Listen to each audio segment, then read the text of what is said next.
The observatory's silence was heavier than gravity itself. Dr. Elias Rowan sat before a trembling array of screens, eyes reflecting a wave pattern no man was meant to see. The numbers pulsed like a heartbeat, recursive, accelerating, consuming themselves. Outside, Reykjavik slept beneath a bruised sky, its auroras warped by unseen pressure. Elias whispered to no one, "This isn't space expanding. It's us collapsing." The air smelled of ozone and fear. He reached for his recorder, then stopped. What truth could save the world that built its comfort on denial? His breath fogged the glass. Somewhere below, a radio played an old Icelandic lullaby. The world was already ending. It just didn't know how to listen yet. Elias pressed record. The air vibrated faintly with static, like the cosmos itself was listening. "If anyone hears this," he began, his voice low, the syllables deliberate, "then it means I failed to stop it." His eyes drifted to the waveform pulsing across the screen. Alive, rhythmic, merciless. He explained in fragments, a chain reaction buried in Earth's quantum field, a miscalculation by men who wanted immortality and found oblivion instead. His tone faltered only when he said the word days. It tasted foreign, finite. For a brief moment, the lights dimmed, and he imagined Mira's voice, soft, stubborn, telling him not to carry this alone. But he was already past that mercy. When he stopped recording, the silence returned heavier than before. Outside, the auroras flickered like dying heartbeat signals from a universe already mourning itself. The message encrypted and sealed, Elias slumped into his chair, the weight of revelation pressing his body into stillness. His thoughts fragmented into faces.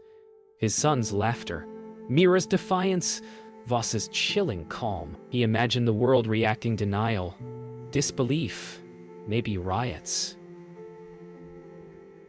Truth had never been humanity's salvation. It was its undoing. He whispered, "They won't believe me." The hum of the observatory filled the void like distant thunder. On the desk, a single photograph caught the light. Noah at the shore, holding a model rocket against the wind. Elias's lips quivered into something almost like a smile. Then the power grid flickered, a subtle warning. From the abyss, he rose and walked to the window.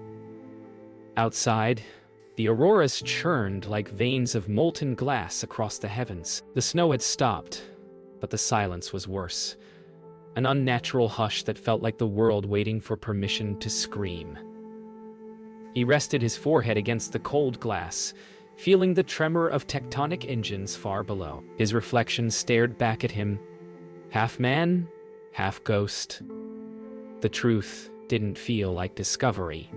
It felt like confession. Elias whispered a single phrase to the night. "We did this to ourselves." Somewhere far below, faint lights flickered in the fishing village. Ordinary people dreaming ordinary dreams. The irony was unbearable. The alarm pierced the quiet, one sharp tone repeating every second, an unauthorized access ping. Elias turned sharply toward the console, his pulse spiking. Someone had tapped the anomaly feed. He typed furiously, tracing the signal across encrypted networks until it resolved into a single line of metadata. Source: Mira Eleanor. His chest tightened, not with fear, but something more dangerous, relief. She always found the truth, even when he buried it in firewalls and guilt. For the first time that night, he exhaled through a trembling smile. He didn't know whether to stop her or thank her, but one thought anchored him. Maybe the end deserved to be known by someone who still believed the world was worth saving. Mira Eleanor's apartment was filled with the soft hum of rain against glass and the faint blue light of encrypted transmissions. Her screen flickered once, then the anomaly data bloomed open like a wound. Elias' signature embedded in the code. She'd seen his reports before, each more cautious than the last, but this one was different. It wasn't theory, it was confession. She leaned back, heartbeat racing, as the implications sank in. Outside, the city moved in blissful ignorance. Sirens, laughter, the illusion of forever. She whispered his name, not in anger, but in awe of his silence. Some truths don't need to be believed to destroy. She reached for her recorder. If he's right, she murmured, the world ends in 6 days. If he's wrong, we end anyway. By morning, the story had already reached the wrong ears. Director Kellen Voss summoned Elias to the main operations deck, his tone sharp enough to slice through pretense. You shared classified data, he said, voice controlled, eyes unreadable. Elias stood motionless. It wasn't shared, he answered softly. It was found. Voss leaned in, lowering his voice to something dangerously calm. Then you'll make sure it disappears. We cannot afford hysteria. The room buzzed with quiet terror, disguised as professionalism. Outside the observation dome, the auroras had vanished, leaving only an empty gray sky. Elias turned his gaze upward and murmured, "We can't erase the sky." The order came before sunset. An internal lockdown. Access to anomaly data revoked. External transmissions purged. Elias watched as security drones sealed the doors, their mechanical calm mocking human panic. He knew this pattern too well, control masquerading as containment. The staff whispered rumors of solar storms, of military experiments gone wrong. No one dared speak the word N. Elias caught his reflection in a darkened monitor and barely recognized himself. In trying to save humanity, he had become its executioner by omission. Still, the thought of Mira out there, alive, searching, gave him a fragile anchor against despair. Mira uploaded her first encrypted dispatch that night. No names, no coordinates, just raw data. And one question, what if the end was scheduled, not natural? She knew the feed would vanish within hours, swallowed by digital sensors and corporate filters. But someone would see it. Someone always did. Her fingers trembled as she sent it. She imagined Elias at his console, watching the same numbers and choosing silence. The moral distance between them felt infinite, yet beneath the fear, she felt something else resolve. If the world burns, she whispered, let it at least know who lit the match. By dawn, Mira's message had spread through the underground networks. Scientists, journalists, believers, deniers, all desperate for a piece of certainty. The government called it misinformation. The observatory called it treason. Elias called it inevitable. When the first protests formed outside the Reykjavik perimeter, Voss ordered a communications blackout. The people don't need panic, he told his board. Elias watched the crowds through surveillance feeds, candles, banners, trembling faces beneath the snow. For the first time, he saw something like faith, not in salvation, but in truth. May panic, he whispered, is the only proof we're still alive. By the third day, silence had become impossible. Mira's broadcast resurfaced through hundreds of mirrored servers, translated into 40 languages, dissected, denied, and believed by millions. The world's reaction wasn't enlightenment. It was combustion. Markets crashed, temples overflowed, and in every city, people demanded someone to blame. Elias watched the chaos from his sealed observation deck, the world burning in reflection across his glass. Truth doesn't set us free, he murmured. It just removes the illusion of choice. Somewhere in the noise, Mira's voice played again, fragmented through pirate radio waves, soft and unwavering. You were never meant to die in silence. Her words cut through the static like prayer through apocalypse. Mira hid in a derelict newsroom, her only companions the hum of servers and the ache of hunger. Her name was everywhere now, praised by those who called her savior, hunted by those who called her terrorist. The irony wasn't lost on her. She had fought her entire life for the truth, And now that she'd spoken it, she'd become an enemy of every side. She pressed a trembling hand to her chest, whispering to herself, "They deserve to know." Outside, Reykjavik's skyline burned with the chaos of a world realizing it could no longer pretend tomorrow was guaranteed. Director Voss convened the emergency council at dawn, their faces pale under artificial light. "Containment is over," he said. "We move to narrative correction."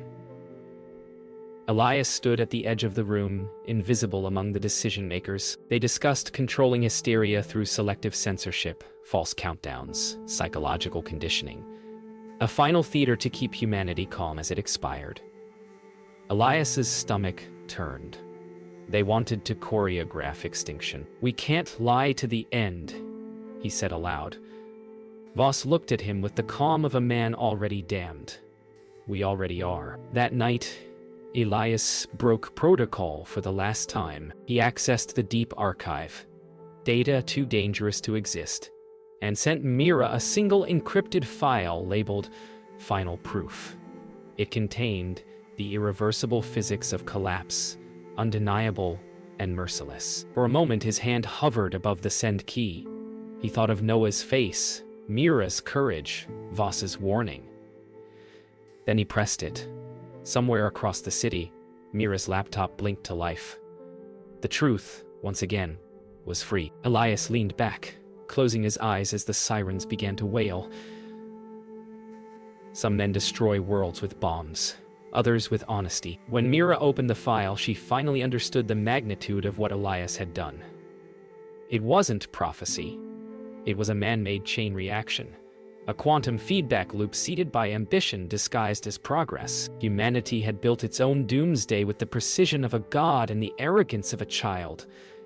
Tears blurred her vision as she whispered, "We never needed an apocalypse. We engineered one." Her hands shook as she uploaded the proof to every remaining open channel. The world had the truth now. Whether it deserved it no longer mattered. The city had become a battlefield of belief. Screens blared conflicting truths. Scientists pleading reason. Prophets promising redemption. Soldiers enforcing silence. Elias moved through the chaos in disguise. A hood pulled low over his face, guided only by the coordinates Mira had sent before her signal went dark. Every street corner echoed with chants, prayers, and the hollow percussion of panic. Somewhere beyond the smoke and sirens, he saw the flicker of a lantern. Her sign. He approached cautiously, heart hammering in rhythm with the collapsing sky. When he saw her silhouette against the burning horizon, he didn't speak. Neither did she. Words had done enough damage. They found shelter in an abandoned subway station beneath the city. The world above roared in static and fire, but here, beneath concrete and memory, there was quiet. Mira set down the lantern, the light trembling between them. "You knew," she said softly, not accusingly, but with the sorrow of understanding. Elias nodded. "And you told them?" For a moment, only the hum of distant machinery filled the air. "I thought truth would set us free," she whispered. "It did," he replied, "just not how we hoped." Their silence after was heavy, not with anger, but the unbearable tenderness of two people who still cared in a world that no longer did. They spent the next day decoding remnants of the global network, pieces of the world still trying to speak before silence became permanent. Governments had fallen. Faiths were merging in desperation. Families gathered not to pray for survival but for meaning. Mira scrolled through messages from strangers, leaving digital testaments, forgiveness letters, confessions, love stories cut short. "They're beautiful," she whispered. Elias nodded slowly. "They're proof that we were more than our mistakes." For the first time, he smiled, not from hope, but from the quiet grace of shared despair. Humanity was dying, honestly. By the fifth night, they had made a choice to leave the city. Mira found a working truck, its engine coughing like a dying animal. and they drove north toward the cliffs where the auroras began. On the road, they passed what remained of civilization: empty markets, abandoned schools, graffiti reading. We know now. Mira watched it all, silent. We could hide, Elias said. She shook her head. We can't hide from a world that's already ending. The horizon glowed faintly with storm light. They drove toward it, not to escape, but to bear witness. They stopped where the world met the sea, the same cliffs where Elias had first seen the anomaly. The observatory loomed above them like a monument to hubris. We should destroy it, Mira said quietly. Elias hesitated. It's history now. She turned to him, eyes fierce beneath the wind. So was everything that brought us here. The storm began to rise, ocean waves crashing against black stone. He looked up at the sky where the auroras twisted into impossible colors. If this is how it ends, he whispered, let it be honest. Mira reached for his hand, and for once he didn't resist. The sixth day began without sunrise. Only a dim red haze seeping through the clouds, as if dawn had forgotten its purpose. Across the world, cities were falling silent, power grids flickering out like candles before wind. Elias and Mira watched the news feeds fade one by one until only static remained. It's starting, he said quietly. She didn't answer. Outside, the sea roared louder than thunder. They had come to the edge of the earth not to survive, but to bear witness to the moment when knowledge finally outweighed hope. For the first time, there was no difference between them and the world. They were all simply waiting to end. The observatory's servers collapsed at noon. Every network, every satellite, gone. But one emergency channel remained, a faint analog signal that somehow endured. Elias turned the dial, expecting static, but instead a small voice came through. Dad? The air left his lungs. Noah. It wasn't possible, and yet there it was. The thin, trembling voice of his son, carried through a dying world. I'm at the safe zone near Reykjavik. Mom said you'd find me. The words cracked and faded, but the ache they left behind was pure and unbearable. Mira turned toward him slowly. You have to go. He nodded once silently, eyes wet with disbelief. The end of the world could wait 6 more hours. The drive back through Reykjavik was like moving through a graveyard of civilization. Streets once alive with defiance now lay empty, candles extinguished by the wind. A few people wandered aimlessly, some holding hands, some laughing, some simply watching the sky. Mira drove without speaking, her eyes fixed ahead. Elias's hand clutched the receiver on his lap, listening to the static for any trace of his son's voice. If he's still there, he murmured. I'll bring him with us. Mira smiled faintly. Where would with us's even be? Neither answered. The truck moved through the ruins like a heartbeat refusing to stop. They found Noah at the old evacuation shelter, a converted school gymnasium filled with flickering candles and the sound of wind moving through shattered windows. When Elias entered, the boy ran to him without hesitation, arms wrapping tight around his waist. I knew you'd come, Noah said, his small voice steady in the chaos. Elias knelt, pressing his forehead against his son's. I'm here. Behind them, Mira stood in the doorway, tears catching the light. For one suspended heartbeat, the end of the world felt almost gentle. But the rumble beneath the earth reminded them mercy has an expiration. They stayed until dusk. Outside, the wind carried a low, rhythmic hum, the sound of the atmosphere unraveling.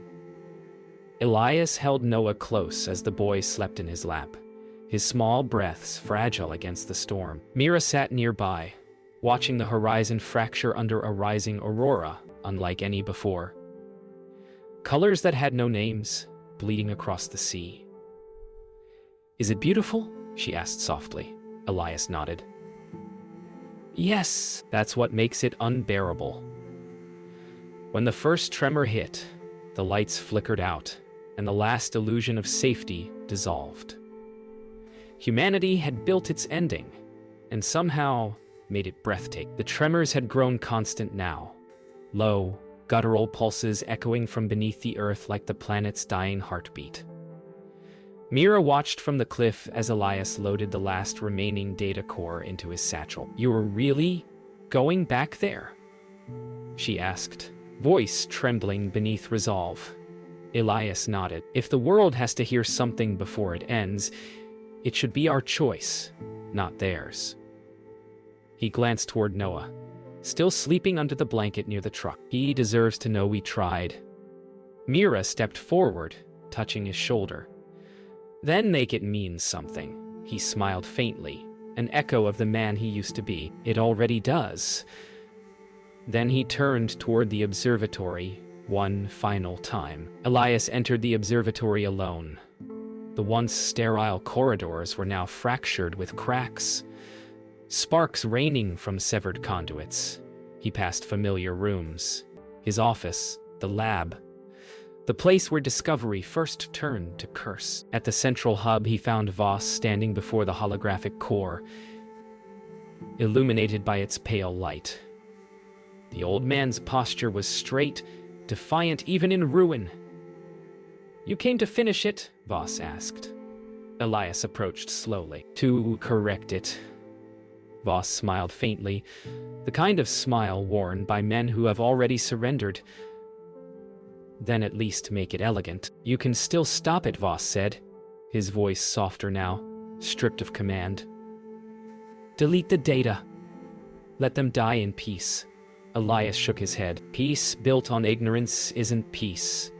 It's sedation." Voss stepped closer, his face drawn but resolute. "You think panic is noble. You think fear redeems us."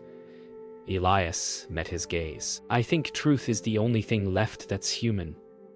For a long moment they stood in silence, two philosophies staring into extinction. Then Voss looked away. "Do it then," he murmured. "End it your way." Elias turned toward the console. His hands no longer trembled. The choice had already been made. Elias typed the final command. The broadcast would override every remaining frequency. No fear, no propaganda, only a simple message: the truth. He stared at the blinking cursor, then began to record. "This is Dr. Elias Rowan," he said, his voice steady despite the quaking ground. "We created beauty and ruin with the same hands. If you're hearing this, then you already know the cost of forgetting wonder. Forgive us for trying to play gods." His voice faltered, but only for a breath. "To those still listening, don't look away. Witness it. Let that be our legacy." When the transmission ended, Elias closed his eyes. The hum of the machinery grew softer, fading into the distance like a receding tide. Voss remained motionless, staring at the collapsing data streams. The reflection of failure etched across his face. "You've doomed them," he whispered. Elias shook his head gently. "No, I've freed them." The first structural crack echoed through the dome, a thunderous groan that signaled the observatory's collapse. Without another word, Elias turned and walked toward the exit. Outside, the horizon was bleeding light. He had given humanity truth. What it did with it was no longer his to carry. The world was quiet again, not by peace, but by exhaustion.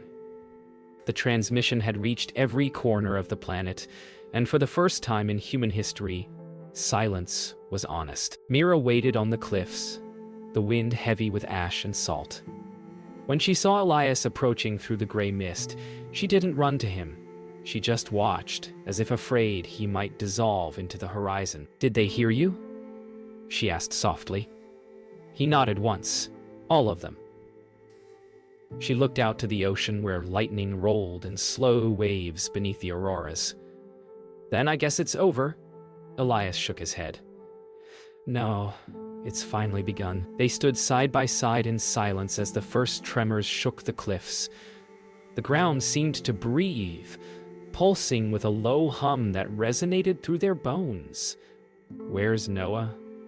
Elias asked quietly. Mira pointed to the truck parked behind them, where the boy slept, curled beneath a blanket, his small hand gripping the toy rocket. "He doesn't know. He knows enough," she said. Elias smiled faintly, pain flickering in the gesture. "Then he's the luckiest of us all." The sky above deepened from red to gold, the auroras twisting into shapes that almost resembled wings. "It's beautiful," Mira whispered. "It's merciful," Elias replied. Elias sat beside Noah, brushing a strand of hair from his son's forehead. "Hey, buddy," he murmured. The boy stirred, blinking sleep from his eyes. "Are we going home?"